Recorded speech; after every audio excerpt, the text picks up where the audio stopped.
সিপাহীজলা জেলার উন্নয়ন যাত্রায় আজ অত্যন্ত আনন্দের একটি দিন। মাননীয় প্রধানমন্ত্রী শ্রী নরেন্দ্র মোদীজির দূরদর্শী দিক নির্দেশনায় স্বাস্থ্য, শিক্ষাসহ বিভিন্ন ক্ষেত্রে অবকাঠামোকে আরও শক্তিশালী করার লক্ষ্যে একাধিক নতুন প্রকল্পের ভিত্তিপ্রস্তর স্থাপন ও উদ্বোধনের মধ্যে দিয়ে উন্নয়নের এক নতুন অধ্যায়ের সূচনা হয়েছে সিপাহীজলায়। আগামী দিনে এই জেলার মানুষের সার্বিক অগ্রগতিকে এই উদ্যোগ উল্লেখযোগ্যভাবে ত্বরান্বিত করবে বলেই মনে করা হচ্ছে।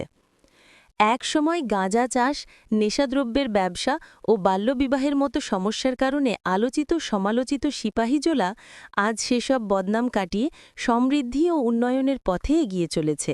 বিকশিত ত্রিপুরা গড়ার পথে এটিকে একটি গুরুত্বপূর্ণ মাইলফলক হিসেবেই দেখা হচ্ছে।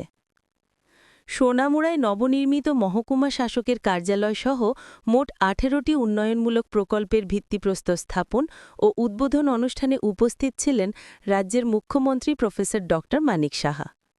Guest of honour Shri Kishor Barman, honourable minister of higher education, panchayat, এসি political department; Shri Shuklacharan Noatia, honourable minister of cooperation, tribal welfare, TRP and BLS, welfare of minorities; Shri Tafajjal Hossain, honourable MLA, 20 বিয়া Boxanagar assembly constituency; Shri Bindu Debnath, honourable MLA, 23 Dhanpur assembly constituency; Shri Padmalochan Tripura, honourable MDC, TIA বিএইউ, Kathalia, Mirza Rajapur; special guest Shri গীতে কেরাওকান্তা দিনকর রাও IAS, secretary health and PWD department, government of Tripura; Dr. Siddharth Shri Jaiswal, IASDM and Collector, Sepahijola District; Shri Bijoy Devbarma, IPS, SP, Sepahijola District; Srimati Supriya Das Datta, Honorable Shobadipati, Sepahijola Jila Parishad, SZP. আমরা innovation এবং ভিত্তিপ্রস্তর আমরা করেছি। আমরা জানি যে শিক্ষা ছাড়া আমরা কোনোদিনই একটা জাতি সামনের দিকে এগিয়ে যেতে পারবে না। এবং আমরা জনজাতি এলাকার মধ্যে আমরা দেখেছেন যেটা এখানে প্রায় ইএমআরএস অর্থাৎ যে ওখানে মানে রেসিডেন্সিয়াল মডেল রেসিডেন্সিয়াল স্কুল সেখানে তৈরি করা অলরেডি আমাদের 2018-কে মাত্র 4টা ইএমআরএস ছিল এখানে, Eklavya residential model residential school. আর আজকে আমাদের এখানে আমাদের সরকার আসার পর টোটাল 21টার মতো ইএমআরএস এখন জনজাতি এলাকায় হয়েছে।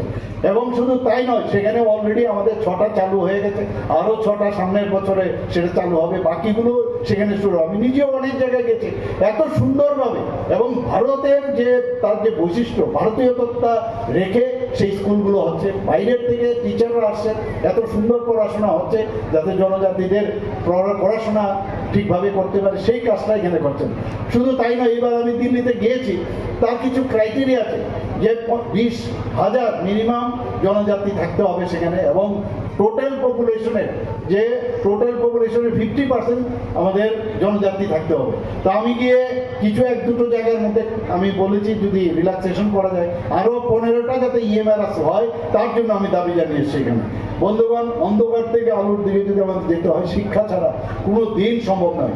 মাননীয় প্রধানমন্ত্রীজি বারবার বলছেন আগামী দিনে যারা ইউথ যারা আছেন তাদের কাছেই আমাদের এই ভবিষ্যৎ, এবং সেই ভবিষ্যতের জন্য আমাদের তৈরি করতে হবে। আমরা জনপ্রতিনিধি, আমাদের অ্যাকাউন্টেবিলিটি আছে, তাদের জন্য যদি আমরা সমস্ত আজকে এখানে যেভাবে আমরা বিল্ডিংগুলো দেখলাম একের পর এখানে সাব ডিভিশনাল অফিস থেকে শুরু করে বিভিন্ন স্কুলের বা অন্যান্য ইনফ্রাস্ট্রাকচার এত সুন্দরভাবে হয়েছে। আমি খালি নজর দিয়ে আমরা তো কাজ দিচ্ছি, কিন্তু কোনো অবস্থায় সে কাজে যেন ব্যাঘাত না ঘটে। আমি ডিস্ট্রিক্ট ম্যাজিস্ট্রেটকে আমি বলেছি, আমি এসপি মহাদেবকে বলেছি, কোনো জায়গায় এটা একটা মানে বহুদিন ধরে এই যে কমিউনিস্টদের আমল থেকে যে একটা স্বভাব হয়ে গেছে যে কোনো জায়গায় কাজ দিলে তার প্রতি একটা যে নানা রকম বাধা সৃষ্টি করে, সেখানে একটা মানে রোজগারের একটা ব্যবস্থা। আমি বললাম যে এগুলোকে কাউকে ছাড়া হবে না, হয়তো বা সময় লাগবে, কিন্তু আস্তে আস্তে করে সেটাও কিন্তু আমরা সমাপ্ত করবো। সেই কথাগুলো আমি প্রায় সময় বলি।